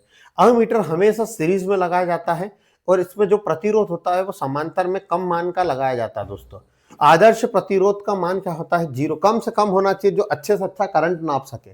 क्लियर है दोस्तों? अमीटर लगाया जाता है, ये गैल्वेनोमीटर के सिद्धांत पे काम करता है, ठीक है। इसमें जो डैम्पिंग होती है वो एडी करंट की डैम्पिंग होती है। इतनी सारी एग्जाम में आया था दोस्तों, UPPCL, Madhya Pradesh alignment, ALP, इन सभी में। अमीटर को समांतर में लगाने के लिए क्या करना चाहिए? लगाने पर क्या होगा दोस्तों? यदि मैं समांतर में लगा दूं अमीटर को तो दोस्तों ये शॉर्ट सर्किट हो जाएगा। क्या हो जाएगा? Short circuit. समांतर होने में इसमें क्या हो जाएगा? जो आंतरिक प्रतिरोध का मान दोस्तों बहुत कम हो जाएगा, ठीक है, कि बढ़ जाएगा। तो अमीटर में दोस्तों क्या होता है? समांतर में लगाने पर शॉर्ट सर्किट हो जाएगा, क्योंकि दोस्तों जो अमीटर होता है उसका जो आंतरिक प्रतिरोध का मान क्या होता है? कम होता है, ठीक है। यदि कम होने के कारण दोस्तों इसके अंदर क्या हो जाएगी? ज्यादा धारा बहेगी और जिसके कारण ये क्या हो जाएगा? Short circuit. तो दोस्तों ये सदैव कम प्रतिरोधी मार्ग करता है, ठीक है, कम प्रतिरोधी मार्ग पे ही चलता है, ठीक है। इसके कारण प्रतिरोध समांतर पे लगाने पे क्या हो जाएगा? प्रतिरोध का मान क्या हो जाएगा? बढ़ जाएगा। क्या हो जाएगा? बढ़ जाएगा और शॉर्ट सर्किट हो जाएगा। अगला है, अमीटर में हमेशा क्या होना चाहिए? तो अमीटर में दोस्तों हमेशा होना चाहिए कम प्रतिरोध, कम वोल्टेज, कम प्रतिरोध। यदि आदर्श की बात करता तो यहाँ हम 0 मानते प्रतिरोध को। क्या मानते? 0। अमीटर हमेशा काय में लगता है दोस्तों? सीरीज में लगता है, ठीक है। अमीटर जो होता है और क्या काम करता है दोस्तों? तो अमीटर में जो हमारा जो डैम्पिंग होती है, अमीटर या वोल्टमीटर, तो एडी करंट डैम्पिंग द्वारा हम इसको क्या करते हैं? कंट्रोल करते हैं। अमीटर का संट कार्य क्या है दोस्तों? संट का मतलब होता है दोस्तों जब अमीटर जो होता है उसमें कम मान का समांतर में हम प्रतिरोध जोड़ देते हैं, उसको बोलते हैं संट प्रतिरोध, ठीक है। क्या बोलते हैं? संट प्रतिरोध। तो ये क्या करता है? करंट को बाईपास करने के लिए करते हैं। हम जो करंट को बाईपास करने के लिए हम इसमें क्या लगते हैं? संट प्रतिरोध लगाते हैं, ठीक है, जिसके कारण क्या हो? मान का मापन, अधिक से अधिक मान को क्या कर सकते हैं? माप सके। यदि हम प्रतिरोध को, यदि हमारा दोस्तों जो अमीटर है, मान लीजिएगा अमीटर है, यदि समांतर में प्रतिरोध का मान मैं यहाँ पे कम कर दूं, कम से कम कर दूं, तो दोस्तों यहाँ पर क्या होगा? ज्यादा करंट नाप सकता है। तो इस कारण हम समांतर में जो प्रतिरोध लगाते हैं उसको संट कहते हैं, ज्यादा करंट को बाईपास कर पाए, ठीक है। किसी आदर्श अमीटर का आंतरिक प्रतिरोध होता है दोस्तों, आदर्श अमीटर, हरियाणा की अलाइनमेंट टेक्निकल हेल्पर और NMR से। तो दोस्तों एक आदर्श जो अमीटर होता है, एक जो अमीटर होता है पहले तो उसको हम काय में लगाते हैं, सीरीज में। और जो अमीटर होता है उसमें जो प्रतिरोध होता है वो कहां पर होता है दोस्तों, समांतर में। वो कैसे मान का होता है, कम मान का होता है। अब दोस्तों इसने बोला अमीटर करंट को नापता, बोल रहा है आदर्श, जैसी जिसकी कल्पना कर सकते। अमीटर किसको मापने के लिए लगाते, करंट को। तो बोला मेरे को ऐसा करंट नापना जिसमें कोई एरर नहीं हो, कोई गलती नहीं हो। तो उन्हें ठीक है, कोई दिक्कत नहीं, आपको कोई गलती नहीं हो। तो यहाँ पर दोस्तों हम जो अमीटर यूज करेंगे, जो हम करंट मापने वाला मीटर दोस्तों यूज करेंगे, ठीक है, वो उसमें जो प्रतिरोध होगा उसका मान और कम कर देंगे, इतना कम कर देंगे पूरा करंट जितना आ रहा उतना ही नापे।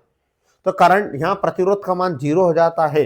आदर्श में क्या हो जाता है, आदर्श अमीटर में आंतरिक प्रतिरोध का मान क्या हो जाता है, 0, जिसके कारण वो 100% क्या नाप सकता है, करंट नाप सकता है, इसमें कोई हानि नहीं होती। आदर्श करंट स्रोत होता है। तो दोस्तों आदर्श करंट स्रोत, ये आदर्श जो हमारा मीटर होता है उसका आंतरिक प्रतिरोध क्या हो जाता है, 0। जो नॉर्मल मीटर होता है, अमीटर करंट को नापता है, इसको हमेशा श्रेणी में लगाया जाता है। यदि समांतर में लगाएंगे तो क्या हो जाएगा, ठीक है, ये क्या हो जाएगा, शॉर्ट सर्किट हो जाएगा।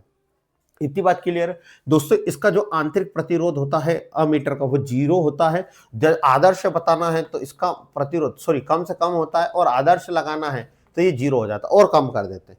अब दोस्तों इसने पूछा आंतरिक प्रतिरोध 0 होता है, हाँ हो सकता है, ठीक है, आंतरिक प्रतिरोध 0 होता है। एक आदर्श करंट सोर्स है, लोड न होने पे वोल्टेज 0 होता, ओमिका नहीं, ये करंट सोर्स है, सॉरी ये करंट सोर्स है, ये वो मीटर नहीं है। करंट जो करंट को देते, ऐसे स्रोत जो करंट सप्लाई को देते, ठीक है, वो कहलाते करंट सोर्स है, ठीक है, करंट सोर्स है। जैसे बैटरी वोल्टेज सोर्स है, जो करंट की सप्लाई को देते, ऐसे सोर्स को हम बोलते हैं करंट सोर्स है, ठीक है, जो नापने वाला मीटर नहीं। तो दोस्तों करंट जो सोर्स होता है उसमें क्या होता है दोस्तों, समझ लो चालकता क्या होती है, 0 होती है। चालकता क्या होती है, 0 होती है, ठीक है, कंडक्टिविटी 0 होती है, ठीक है, ऐसे जिसमें ज्यादा क्या होता है, रेजिस्टेंस होता है, ठीक है। तो उसको हम क्या बोलते हैं, करंट सोर्स। करंट सोर्स, ठीक है, इसका आंतरिक प्रतिरोध अनंत होता है। सोर्स अमीटर, ठीक है, जो नापता है वो करंट को नापता है वो अमीटर होता है। जो इसके अंदर करंट को दे रहे जिससे, वो बोले करंट सोर्स। तो करंट सोर्स की चालकता क्या होती है, 0, आंतरिक प्रतिरोध क्या होता है, अनंत। अमीटर कॉइल के समांतर जुड़े हुए एक कम मान के प्रतिरोधक तार को क्या कहते हैं दोस्तों, समझना। एक मीटर है, एक मीटर के समांतर में जो रेजिस्टेंस जुड़ा होता है उसको बोलते हैं हम शंट रेजिस्टेंस, शंट। इसको मल्टीप्लायर भी कहते हैं, इसको क्या कहते हैं, मल्टीप्लायर भी कहते हैं। अगला, अमीटर आमतौर पे डीसी उपकरण को शंट के लिए उपयोग किया जाता है, ठीक है। इलेक्ट्रीशियन, हरियाणा की लाइनमैन, टेस्टिंग असिस्टेंट, इन सभी ने पूछा था। तो दोस्तों हम जो शंट बनाते हैं, जो हमारा शंट प्रतिरोध लगता है दोस्तों, जो हमारा अमीटर है मान लीजिए, उसके सामने एक प्रतिरोध लगा है सामने, उसको बोलते हैं शंट प्रतिरोध। ये किस धातु का लगा रहता है, तो मैग्नीन धातु का। कौन सा, मैग्नीन। मैग्नीन का प्रतिरोध बनाता है। ये मैग्नीन धातु का तापमान गुणांक ना के बराबर होता है, ठीक है, 0 पॉइंट, जो इसका तापमान गुणांक कितना होता है, 0.0025, ठीक है, होता है इतना ना के, यानी तापमान बदलने पे इसको कोई फर्क नहीं पड़ता।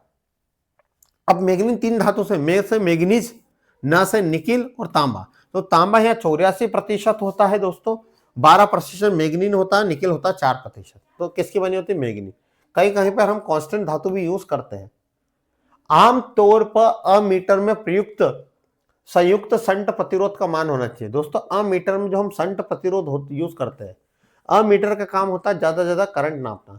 जो प्रतिरोध लगाते हैं उसका मान भी क्या होना चाहिए, कम से कम, बहुत कम, हाँ कम से कम होना चाहिए, ठीक है। 0 भी होगा चलेगा, पर बढ़ना नहीं चाहिए।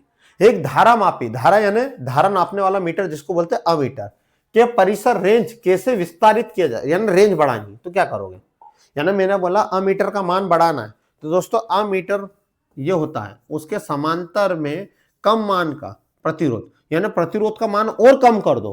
प्रतिरोध कम होगा तो करंट क्या हो जाएगा, बढ़ जाएगा।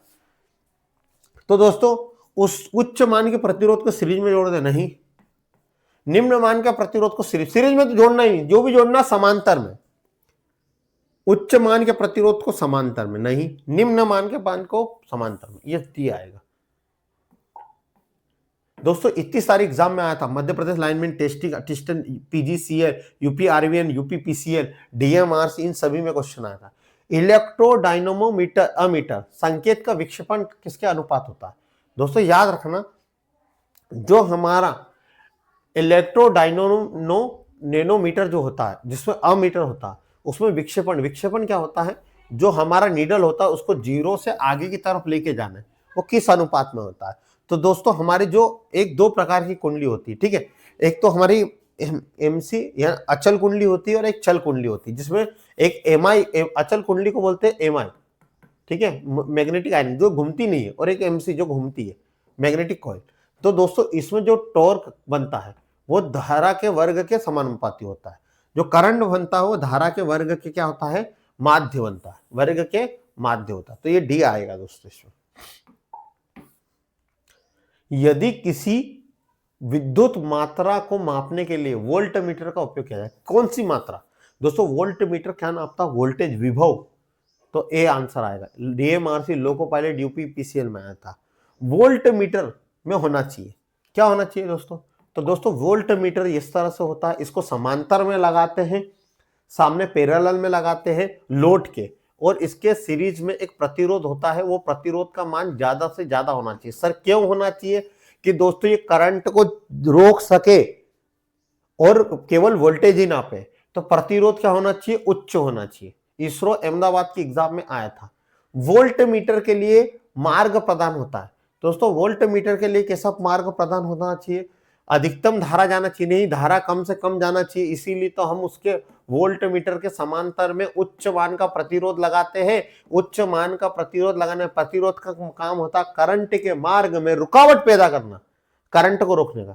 तो दोस्तों प्रतिरोध उच्च होगा तो करंट क्या होगा? निम्न से निम्न होना चाहिए करंट। तो उच्च धारा नहीं, ज्यादा नहीं, करंट निम्न होना चाहिए, भी आना चाहिए, ठीक है। एक आदर्श वोल्ट मीटर का प्रतिरोध होता है। दोस्तों एक आदर्श वोल्ट मीटर है, दोस्तों वोल्ट मीटर में जो प्रतिरोध लगता है वो कहां पर लगता है? सीरीज में। सर सीरीज में जो प्रतिरोध लगाते हैं वो कितना मान का लगा? ज्यादा। क्यों दोस्तों ज्यादा मान का? प्रतिरोध क्या करता है? किसको रोकता है दोस्तों? करंट को रोकता है, करंट को रोकता है। किसको रोकता है? करंट को रोकता है। प्रतिरोध करंट को रोकता है, ठीक है, जिसके कारण अच्छे से वोल्टेज नाप ले। अब मेरे को पूरा एक्यूरेट नापना है, तो मैंने बोला प्रतिरोध को और बढ़ा दे। तो कितना कर दूं? अनंत कर दे आखिरी तक? तो अनंत करना चाहिए। तो दोस्तों आदर्श वोल्ट मीटर में प्रतिरोध क्या होता है? अनंत। और वोल्ट मीटर को हमेशा समांतर में लगाया जाता है, और समांतर में वोल्टेज हमेशा हर उपकरण में क्या होता है दोस्तों? समान। वोल्ट मीटर की परास बढ़ाने के लिए क्या करोगे? अभी बताया दोस्तों, यदि मेरे को वोल्ट मीटर की परास बढ़ाना है तो वोल्ट मीटर यह है, हाँ या ना? इसके समांतर सीरीज में एक प्रतिरोध जोड़ते हैं, उस प्रतिरोध का मान हम बढ़ा दो तो इसका वोल्टेज का मान क्या हो जाएगा? बढ़ जाएगा, क्योंकि वो करंट को रोकेगा और इसका मान बढ़ जाएगा। तो हम श्रृंखला में निम्न मान का प्रतिरोध जोड़े, सीरीज, श्रृंखला का मतलब होता है सीरीज नहीं उच्च मान का, समांतर में निम्न मान का नहीं, श्रृंखला में उच्च मान का प्रतिरोध जोड़ दो। सी इसरो बेंगलुरु, इसरो, ठीक है, 2017 में आया था। उसके बाद यूपी पीसीएल में आया था, यूपी आरवीएन, इन सभी एग्जामों में ये क्वेश्चन आया था दोस्तों, समझ में आ रहा होगा। अगला क्वेश्चन है, टेक्नीशियन ए कहता है कि वोल्टेज मापने के लिए वोल्ट मीटर, सही बात है, वोल्ट मीटर को श्रेणी में लगाया जाता है, और बी कहता है समांतर में। दोस्तों जो वोल्ट मीटर होता है वो उसको हमेशा समांतर में लगाया जाता है, इसमें जो प्रतिरोध होता है वो श्रेणी में लगाते हैं। तो दोस्तों जो लगाना है वो लोड के कहां पे लगाते हैं? हमेशा जो लोड है वो, जैसे बल्ब है, ये बल्ब है, ठीक है, ये बल्ब, इस बल्ब के कहां लगाते हैं? समांतर में, ठीक है। तो कौन सही बोल रहा? बी, टेक्नीशियन बी, ठीक है, उसको नॉलेज है, पढ़ा लिखा है वो, है ना, आईटीआई अच्छे से करा उसने। एक वोल्ट मीटर के अंशांकन के लिए क्या उपयोग किया जाता है? ठीक है दोस्तों, एक वोल्ट मीटर के अंशांकन के लिए हम क्या उपयोग करते हैं? यानी अंशांकन, यानी किस अंश को मापने के लिए, अंशांकन का मतलब होता है किस अंश को मापने के लिए यूज करते हैं। तो दोस्तों वोल्ट मीटर वोल्टेज या विभव मापी मापने के लिए यूज करते हैं। वोल्टेज का हिंदी में नाम होता है विभव मापी, निम्नी भाषा में विभव मापी, ठीक है, पोटेंशियल, विभव मापी किसके उपयोग करके लोडिंग प्रभाव से बचा जा सकता है? दोस्तों लोडिंग इफेक्ट, एक ट्रिमर आता है, ठीक है, जिसको हम बोलते हैं रेगुलेटर टाइप आता है, ठीक है, रेगुलेटर टाइप बोल सकते हैं, वीवो में ट्रिमर आता है, यहाँ ट्रिमर ही हट गया, ठीक है, यहाँ से हट चुका है, जो आंसर था ट्रिमर, मिक्स प्रिंटर एक ट्रिमर होता है, उस ट्रिमर के माध्यम से हम इस रेगुलेट वोल्टेज को कम ज्यादा कर सकते हैं। दोस्तों आपने आपके घर पे रेगुलेटर देखा होगा, रेगुलेटर में भी आप क्या कर रहे हो, वोल्टेज को कम ज्यादा करते हो, पंखे की स्पीड कम नहीं होती, वहां वोल्टेज को कम ज्यादा करते हो आप। निम्नलिखित में से किस नियम का सत्यापन के लिए तांबा, सिल्वर और वोल्ट मीटर का उपयोग कर सकते हैं? यानी किस नियम को दर्शाने के लिए हम तांबा और सिल्वर का वोल्ट मीटर का उपयोग कर सकते हैं? तो दोस्तों फेराडे का हम जो नियम होता है, ठीक है, फेराडे का जो दूसरा नियम होता है, फेराडे का दूसरा नियम जो कहता है कि जो चुंबकीय फ्लक्स में समय के अनुसार जो परिवर्तन होता है, जो भाई हम क्या देते, इसमें अंदर क्या होता है भैया, हमारे जो चुंबक बनी रहती है, स्थायी चुंबक होती है, चुंबक के बीच में क्या होता है, कोयल होता है, इन कोयल में जब करंट दिया जाता है तो इसमें क्या होता है, चुंबक बनता है, और चुंबक एक दूसरे को क्या करती है, स्थायी, इसमें चुंबक, इसके चुंबक, इस चुंबक एक दूसरे को कट करती है, कट करने के कारण इसमें क्या उत्पन्न होता है, टोर्क, टोर्क, टोर्क क्या करता है, इसको आगे ले जाता है, हाँ या ना? तो दोस्तों चुंबकीय फ्लक्स के दर के परावर्तन को हम फेराडे का द्वितीय नियम कहते हैं। ये वोल्ट मीटर इसी पे काम उपयोग में लिया जाता है। कम वोल्टेज मापने के लिए सेट किया गया, किसी वोल्ट मीटर को जोड़कर उच्चतर वोल्ट रेटिंग का उपयोग करना है। ये क्वेश्चन समझना दोस्तों, ये बोल रहा है दोस्तों एक कम वोल्टेज मापने के लिए सेट किया गया था, पर किसी वोल्टेज मीटर को जोड़कर उच्चतर वोल्टेज रेटिंग के लिए उपयोग किया जाना है, तो क्या करोगे? दोस्तों मेरे को ये है कि दोस्तों मैंने पहले कम वोल्टेज नाप रहा था, कोई दिक्कत नहीं थी, पर मेरे पास ऐसा एक वोल्ट मीटर, अब मेरे को ऐसा उसने बोलते कि भाई आपको वोल्टेज इससे ज्यादा नापना, अब क्या करना पड़ेगा?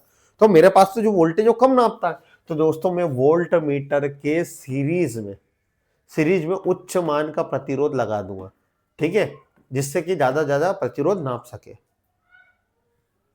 अति उच्च प्रतिरोध पैरेलल में, सीरीज में, पैरेलल तो हटा ही देना, पैरेलल तीनों में, पैरेलल एक में सीरीज है, देखो पैरेलल सीरीज को बोलते श्रृंखला, पैरेलल को बोलते समांतर। वोल्ट मीटर की प्रेशर कॉइल, दोस्तों प्रेशर कॉइल को दाब कॉइल कहते हैं, क्या कहते हैं हम दोस्तों, दाब कॉइल, दाब कुंडली, याद रखना है ना। वोल्ट मीटर में दाब कुंडली जो होती है वो समांतर में होती है, काय में लगी रहती है, समांतर में लगी होती है, इसमें जो लपेटे गए तारों की संख्या ज्यादा होती है और पतले तार यूज करते हैं, क्या यूज करते हैं, पतले तार क्यों यूज करते हैं, पतले तार यूज होने से इसका रेजिस्टेंस बढ़ जाएगा और जिसके कारण हमारा क्या हो जाएगा, ठीक है, ज्यादा वोल्टेज नापेगी।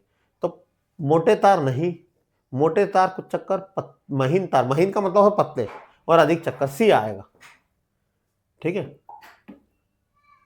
गैल्वेनोमीटर किस सिद्धांत पर काम करता है? तो गैल्वेनोमीटर दोस्तों torque and current carrying coil के सिद्धांत पर काम करता है, ठीक है, तो करंट देने पे उसमें टॉर्क उत्पन्न होता है और ये काम करता है। गैल्वेनोमीटर से वोल्ट मीटर बनाना है, तो दोस्तों गैल्वेनोमीटर से आपको वोल्ट मीटर बनाना, तो वोल्ट मीटर के लिए आप क्या करते हैं, उच्च मान का प्रतिरोध कहां में जोड़ते हैं, सीरीज में कि समांतर में?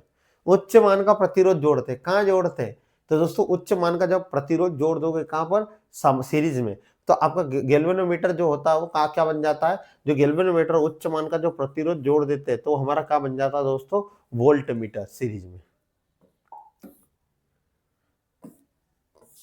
दोस्तों ये हमारा मीटर का चैप्टर खत्म हुआ, आशा करता हूँ ये सारी चीजें समझ में होगी। जो मीटर यानी 3 टाइप के मीटर खत्म हुए, अभी चैप्टर खत्म नहीं हुआ है ना। तो दोस्तों आगे बढ़ते हैं, नेक्स्ट वीडियो के लिए मिलते हैं फिर। जय हिंद, जय भारत।